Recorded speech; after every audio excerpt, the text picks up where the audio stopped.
primeiramente vamos conversar com ele, né? Que já tá aqui no estúdio, o pessoal tá achando que ele não tava aqui não. É que a gente tava falando que o padre tava chegando, ele tava aqui, a gente tava só organizando para começar. Bom dia, padre. Bom dia Osmar, bom dia a todos os ouvintes da Rádio Capivari, pessoal da Badiana Velha. Também queria dar um bom dia ao Cumpidec e agradecer também ao espaço que foi dado para nós aqui na Rádio Capivari. Bem, olha, então tá certo. Vamos continuar aqui a nossa entrevista então agora com o padre Giovanni. Foi interessante, né, padre? Acabou a energia agora aqui no nosso programa, mas já voltou. Padre, um prazer imenso estar recebendo o senhor aqui no nosso programa em Albadiânia mais uma vez.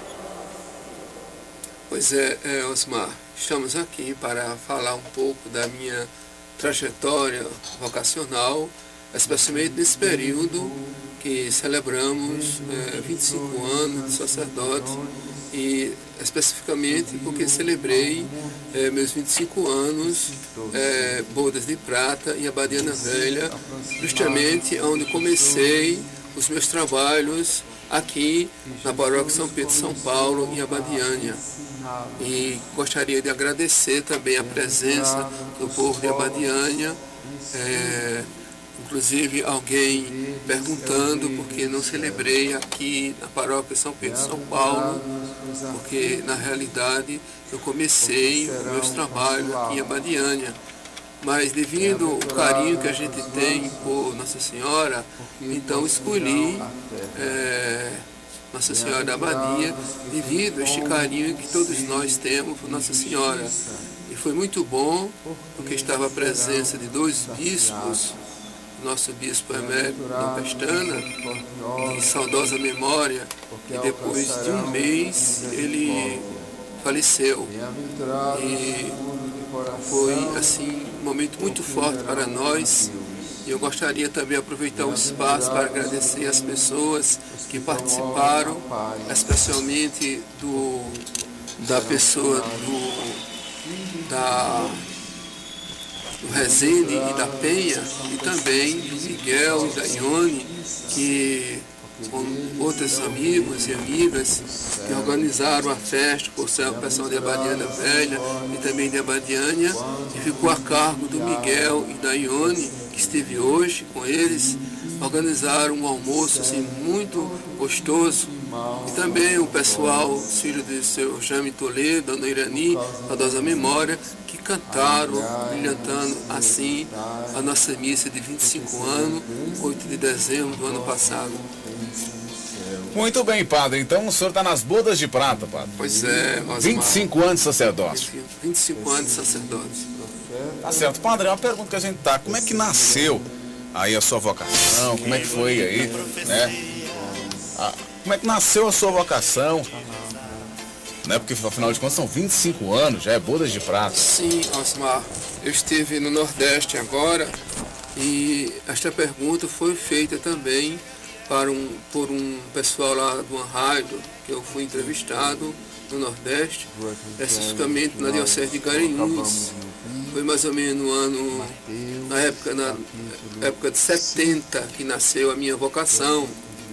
Nós estávamos vivendo a época do Concílio Vaticano II. Eu era mais ou menos um garoto, precisamente tinha mais ou menos 12 a 13 anos. E naquela época era uma escassez muito grande de sacerdotes. E eu ia na missa com meus pais, tinha mais ou menos 8 anos, 7 a 8 anos, e a gente ia na missa e não tinha sacerdote. A gente ia na missa, queria receber a comunhão, queria participar da Santa Missa, e não tinha sacerdote. A escassez de padre era muito grande. E na minha paróquia a gente ficava só com o terço à noite, ou se não com a celebração da palavra. Os diáconos vinham de Garanhuns e às vezes nem a comunhão tinha, por causa que eles não podiam celebrar a Santa Missa. Os diáconos os seminaristas estudavam no Recife, os seminaristas de Garanhuns. E quando vinha era padre de Garanhuns, estrangeiros, ora holandês, e a gente não entendia quase nada o que eles falavam.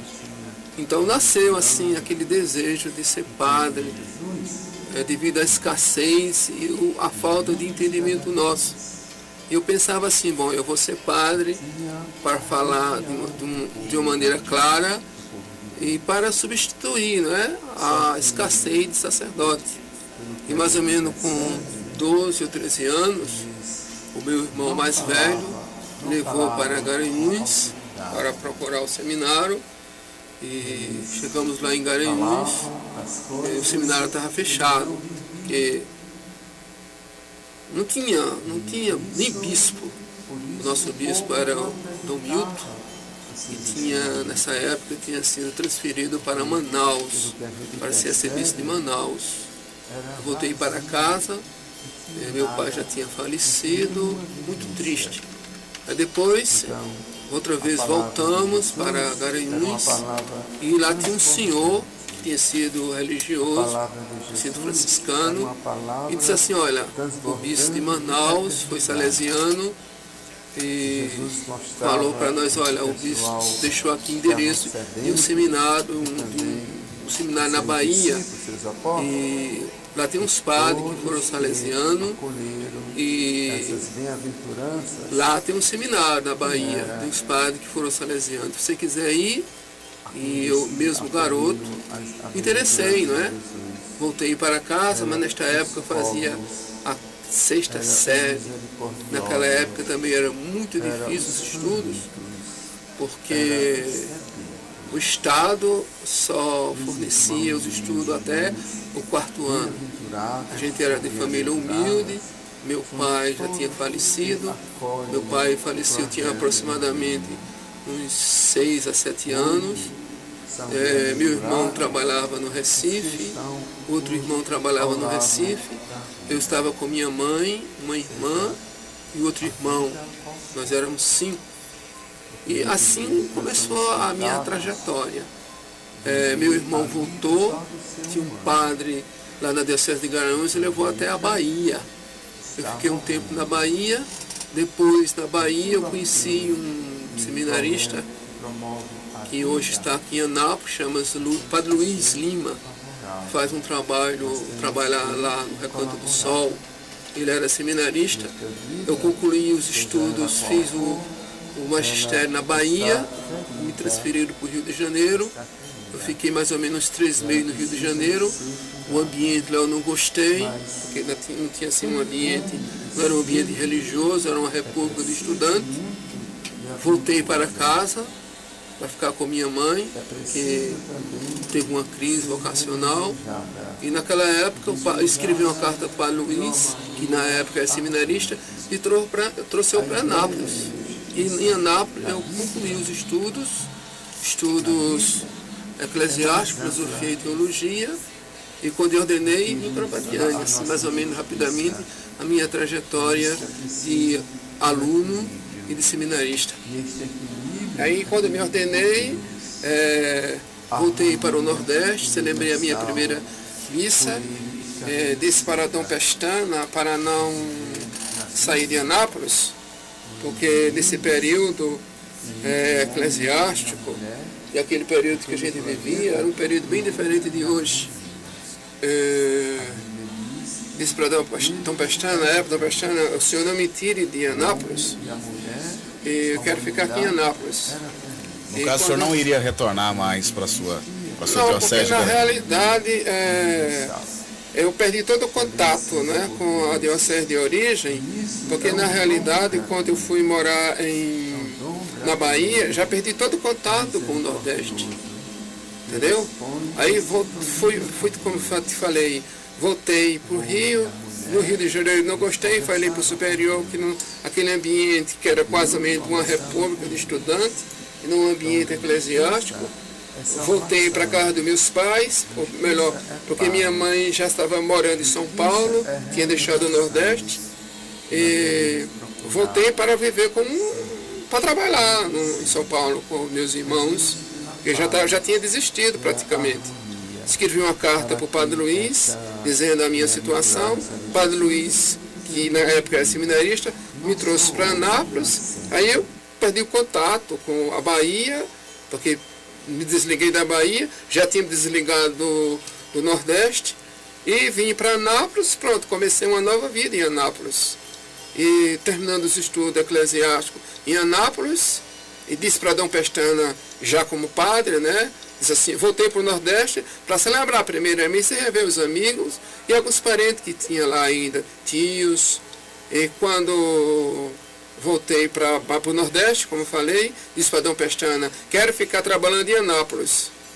E quando cheguei do Nordeste para Anápolis, já encontrei uma provisão de padre para trabalhar em Abadiânia. Ah, então aí foi aí que o senhor veio para Abadiânia. Aí que vim para Abadiânia.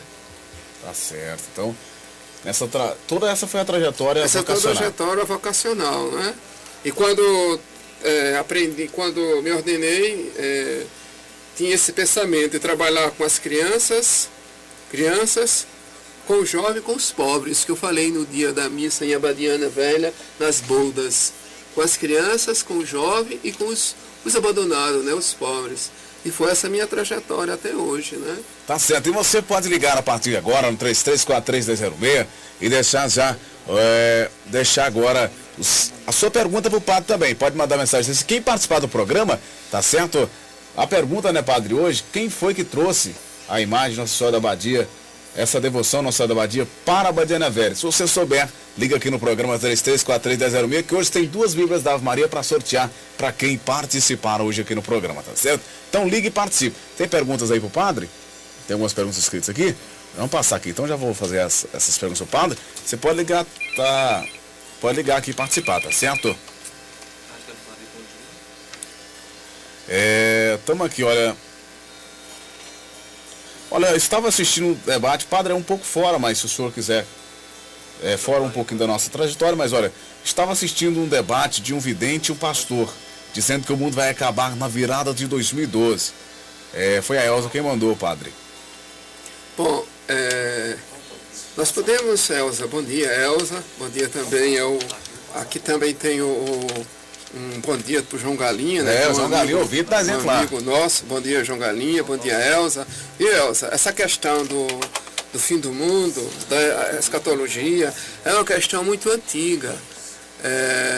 Está lá no Evangelho, os apóstolos, certa vez, estavam preocupados com o fim do mundo, quando é que vai ser?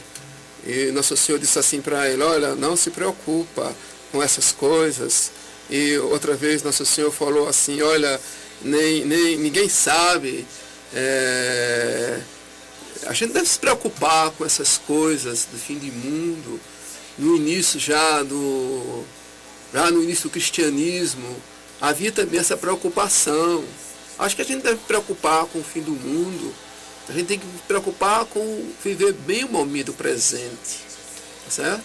Se eu vivo o momento presente, você é um bom cristão, um bom católico, você procurar viver bem o dia de hoje, certo? Você procurar viver bem o Evangelho, você amar o seu próximo, você perdoar o seu próximo, você ajudar o outro, ser irmão um do outro.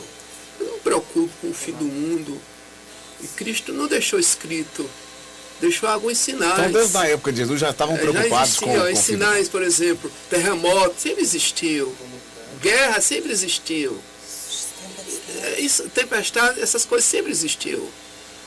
Quando eu era criança, o pessoal dizia o mundo 2000, já quando eu era criança, já vi falar, desde o início, que se fala de fim de mundo. Então, não me preocupar com o fim do mundo, né? E dentro da Igreja Católica também tem gente que fica preocupado com o fim do mundo. Em todas as religiões se preocupa com o fim do mundo. Eu não me preocupo com o fim do mundo, eu me preocupo em viver bem. Amanhã é outro dia. O mundo pode acabar hoje, mas não sei. Onde é que está na Bíblia? Não existe. Cristo não falou. Cristo disse para amar uns aos outros. Então, da maneira que eu amo uns aos outros, pronto, não me preocupo. Pode ser hoje, pode ser amanhã. Não está na Bíblia especificamente, é hoje, amanhã. Aliás, Cristo disse, olha, não dê credibilidade a quem disse que é amanhã, que é hoje. Muitas religiões até marcaram, né? Vai ser amanhã e o mundo continua vivendo.